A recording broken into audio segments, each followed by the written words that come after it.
freckles. Maybe if she had a big, ugly, dark spot in the middle of her forehead, she wouldn't have felt such immense pressure to make a success of herself during her first season.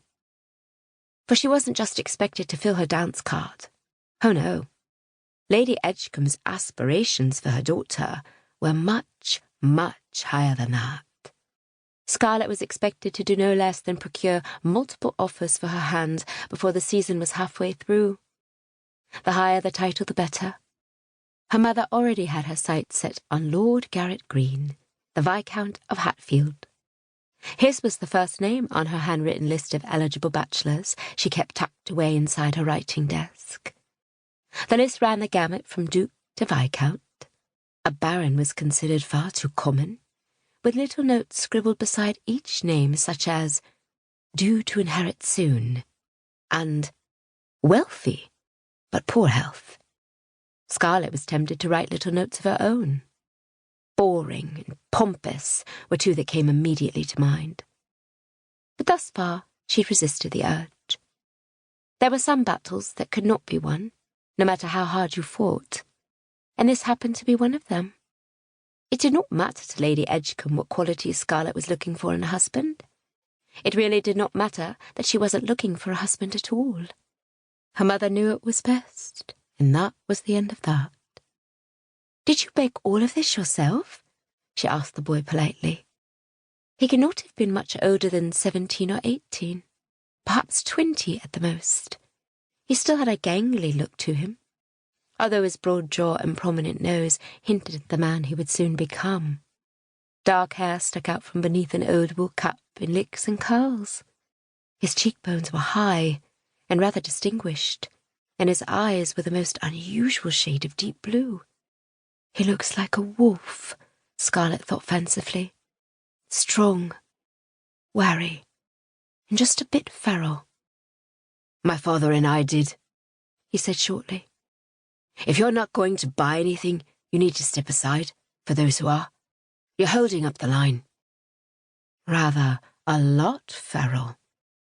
As the daughter of a wealthy earl, Scarlett was not accustomed to being spoken to in such a brash manner. But even though her governess let out a tiny squawk of protest, she did not so much as bat an eye. She wasn't insulted by the boy's frankness. Quite the contrary, in fact.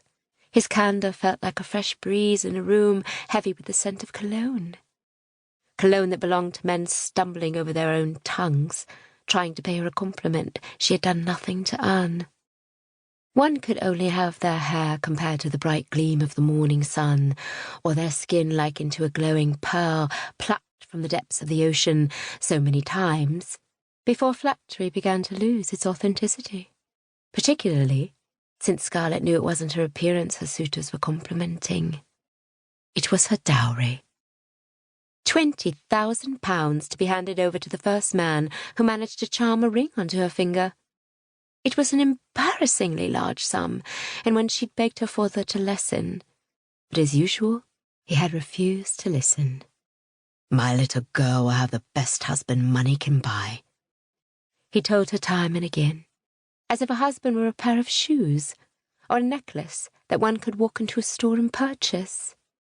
Given that her mother and grandmother and great-grandmother and so on and so forth had been blessed with similar dowries, one had to wonder if it was really their beauty that had caught them a husband, or something of a more monetary nature. "I will be more than happy to purchase something if you tell me your name." Ignoring the sharp nudge of Miss Atwood's foot, Scarlett reached out and gripped the edge of the wooden cart with both hands, a silent, albeit steely indication she was not going anywhere until she got what she wanted. What the boy did not yet know, but would quickly come to learn, was that once she set her mind on something, she refused to be deterred. One of the few things that had come from being the only child of disinterested parents, where she'd learned at an early age that if she dug her heels in deep enough, she was almost always given what she wanted. A box of velvet hair ribbons, a pretty gold locket, a new pony, and in this case, a name.